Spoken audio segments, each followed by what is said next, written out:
The Michael Berry Show. So much of elections is won long before the day of voting. Now, you need people to show up and vote, but it's hard to get Democrats to vote for Republicans or Republicans to vote for a Democrat. People tend to have patterns. The new map has Congressional District 18, Sheila Jackson Lee's district, at a plus 54, Harris over Trump. Kamala Harris got 76% of the vote. Donald Trump, 22%. That's the new map, mind you. The seat that Sylvia Garcia holds has a 31% positive Harris over Trump at 65-34. It is rumored that Lena Hidalgo wants to run in that seat. Sylvia Garcia has made very clear she does not appreciate people saying that she's old and frail. Then you've got Lizzie Fletcher's district, which is less Democrat, but still solidly Democrat, at 60% Harris, 36% Trump for a for a plus 24 Kamala Harris. This is the new maps. Now, that's the 3 Democrat seats that are expected to remain. What you do is you push some of those Democrats from Al Green's district into those Democrat seats. So you make the Democrat seats more Democrat. That's okay. You then carve a little bit of the Republican base out of each of the outlying Republican seats to cobble together a seat, and that is Congressional District 9, where Al Green was. The seat as currently configured in the new map is 57% Trump, 42% Harris, which makes that a plus 15. So that's going to be a new seat. You don't have to run against an incumbent. State Representative Briscoe Cain has announced that he's running, and Alex Miller, who ran for county judge in a spirited race that she barely lost. I think it was stolen, to Lena Hidalgo. Alex Miller is our guest. Welcome. Thank you, Michael. Very fired up to be on here, and I want to thank you and your listeners for the fact that it was a race that they had to cheat to beat us. And there's not a day that goes by that I don't think about how we use that momentum and take back Harris County. And one of the things that's so interesting about that seat is, it is very much Trump Republicans. This was a district that no other Republican had won so convincingly. It's Ship Channel Port, and it's really strengthened by Liberty County. And so the ability to turn out the vote in Harris County, if you think about the current map, Wesley Hunt essentially has the west of Harris County. This new seat lies largely in where Sylvia Garcia's district previously was, and this is the east. And so for me, it's an opportunity you can't miss because, one, I can go, raise my hand, support Trump and his America First efforts, and then 2, we've got a lot of unfinished business. I want to run, you want me to run in November because I'm going to turn out that vote. This district has underperformed turnout by about 15% compared to every other congressional district. And my goal is work with every single person that's running in this county to make sure Adrian Garcia's sweating, that we take back that county judge seat because turnout, thanks to what you did to energize the basement, we put 45,000 signs out in a few months, and that was your listener base. So I'm really excited to have the opportunity to serve. I'm going to, run through a brick wall to get this chance. There's too much at stake, and to be honest, it's the first time I've really even had peace because it's never sat right with me for what we built to not get the chance to fix it in, this chance of a lifetime. 2022 was devastating. I remember feeling punched in the gut in a way I hadn't in a very long time politically, because I had invested heavily in that race. You had, your family had, a lot of people had, and I can handle losing. I'm perfectly fine in sports, in life, but I knew there was cheating in it, and it infuriated me, and I just could not stand for that, and I couldn't stand to know that people had worked so hard and had been cheated. When you look at this race and what you learned from that race, and I don't mean the cheating part, but second-time candidates are historically much better candidates. I've always said you bet on a guy the second time. If they lose the first time, they're a much stronger candidate the second time, and it almost always bears out. How are you a better candidate today? Well, we'll hit on that, but just number one, I was running in an area 6 times the size of a congressional district. So you put my same hustle work where I'm only focusing on something 1/6 the size, that's a difference maker. Number two, I'm not starting with zero name ID. Thanks to a lot of the business community and grassroots rallying around me. One of the more fun things when you get tired as a candidate, get beat up a lot, I would get calls from my team. Michael must be talking about you, because the emails. We had 4,000 individual donors. That's statewide level enthusiasm. So before, there was months and months of beating that, trying to earn that reputation. We know what the team is. The magic sauce was Mattress Mac, Michael Berry, and law enforcement plus grassroots. And so I'm trying to just turn that engine on. And, when I think about it, it's like, if you want to underestimate, go ahead. But it's like I've learned marketing from Mattress Mac. I don't know anyone better than that. I've learned a campaign from you, the Czar. So not starting from scratch again. And I've had 4 years to think about what they did. I have watched Rodney run this town unopposed. And what's so great about that district, now instead of running in something that was at least a 10-point favorite for Democrats, I'm running in something that's at least a 10-point favorite for Republicans. So I like those odds. I don't think any Democrat wants to fight me in a neutral setting. And then what I'm going to do is that seat that if you have a weak candidate or somebody perceived, now Democrats are going to throw millions of dollars. You get me in this seat, Democrats aren't touching it. That is going to help our fight. You've got Governor Abbott putting $20 million. So what I learned that hurt so bad before is Democrats fight as a team, federal, state, county. I was that down ballot candidate that had support from those, key individuals, but it wasn't politicians that came and helped us. Well, now I've got a chance to kind of fix that right and use, the full weight, whatever resources I have, because a lot of people we know in that area, they kind of took the November off. Their seat was safe, didn't matter. I strongly have unfinished business. I'm not going to rest until we figure out how to make Rodney retire.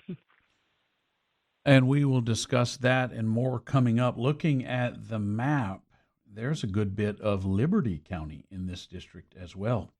It goes almost all the way down just north of I-10.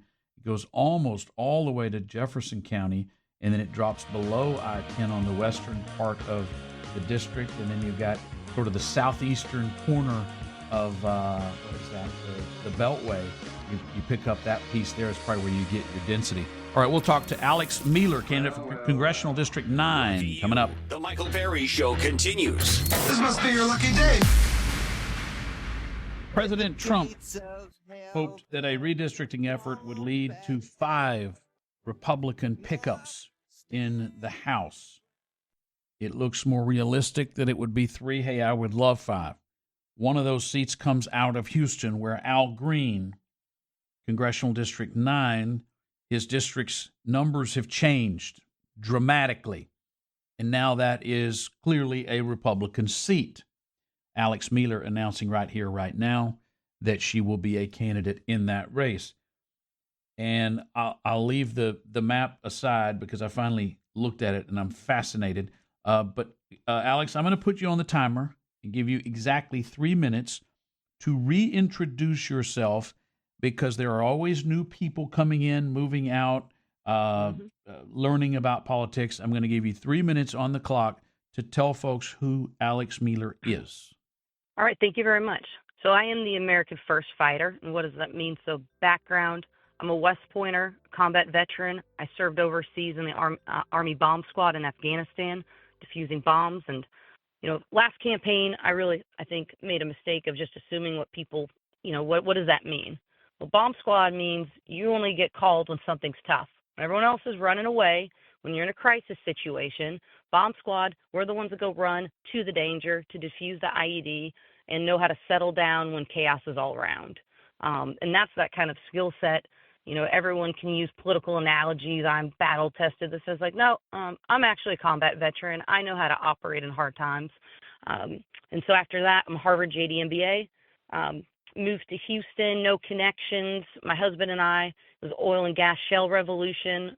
Thought this is a place where, everyone says it's not who you know, but what you could do. And that's what we really loved about it.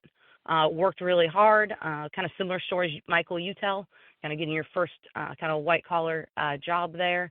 And so worked on a variety of oil and gas transactions, whether M&A, capital markets, but, pretty big transition from kind of rolling up my sleeves, getting dirty, digging up IEDs in a wadi to now working on complex corporate transactions. But was just grateful not knowing anyone in the city to get an opportunity like that. And, what happened, my husband and I, Houston was very good to us.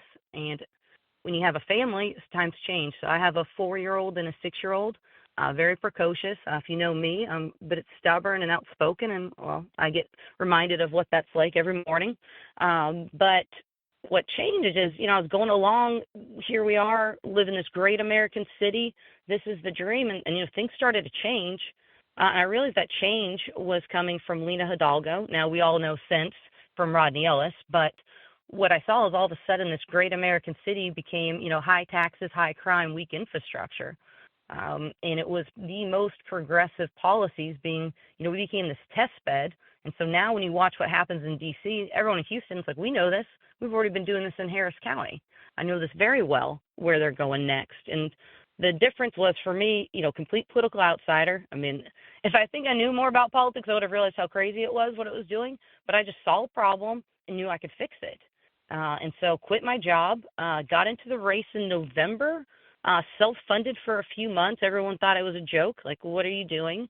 And then, I was outspent, crowded 9-way primary, 2 opponents at over $1 million, good relationships. Eventually, raised $300,000, but it started grassroots first, law enforcement, huge win, having a hometown legend put his, reputation behind me, Mattress Mac, and people always wonder what that's about. Honestly, I think Mac just knows that I work hard and where my values are. That's 3 minutes, and, Alex. Let me stop you there because that will feed into the next question is, what does this campaign look like for you? Who's behind you? How do you run it? What do you need to do to win? It's the primary you got to win. So what do you have to do to win that? Sure. So the population statistics, it's about 85% Harris County voters, 15% Liberty. So, step one, turn on old campaign infrastructure, as we just discussed. Obviously, Michael, you were a huge piece of that, and I need to go do the same ground game that I did before. I met voters, right? So first, priority for me is get into Liberty County and start doing that same work that I did before, and a lot more to learn about it. But I know that there's a development the size of Washington, D.C. that, call it willful blindness, but a lot of politicians turn a blind eye to something, as large as a big city to be a cartel haven. And that's something that's not new. I've known about that very well since 22 in my county judge race.